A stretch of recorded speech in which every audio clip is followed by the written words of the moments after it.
দক্ষিণী তারকা কমল হাসানের এক বক্তব্য ঘিরে তুমুল বিতর্ক শুরু হয়েছে।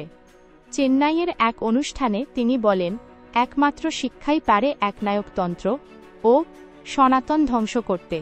এই মন্তব্যে চটেছে বিজেপি, দাবি উঠেছে তার সমস্ত ছবি বয়কটের। তামিলনাড়ুর বিজেপি নেতা অমর প্রসাদ রেড্ডি বলেন, কমল হাসান সনাতন ধর্ম ধ্বংস করতে চান। এই ধরনের বক্তব্য কোটি কোটি হিন্দুর ভাবাবেগে আঘাত করে।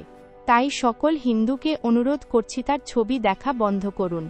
কমল অবশ্য দাবি করেছেন তিনি ধর্মীয় গোঁড়ামির বিরোধিতা করছেন, ধর্ম নয়। তবে তার এই ব্যাখ্যা নিয়েও শুরু হয়েছে বিতর্ক। বিজেপি শিবির থেকে তার বিরুদ্ধে নিষেধাজ্ঞার দাবি উঠেছে। সোশ্যাল মিডিয়ায় ছড়িয়ে পড়েছে বক্তব্যের ভিডিও। এই পরিস্থিতিতে প্রশ্ন উঠছে, ধর্মীয় স্বাধীনতা বনাম ভাবাবেগ কোনটা বেশি গুরুত্বপূর্ণ? কমলের ভবিষ্যৎ রাজনৈতিক অবস্থানও এই মন্তব্যের জেরে প্রভাবিত হতে পারে বলে মনে করছেন বিশ্লেষকরা।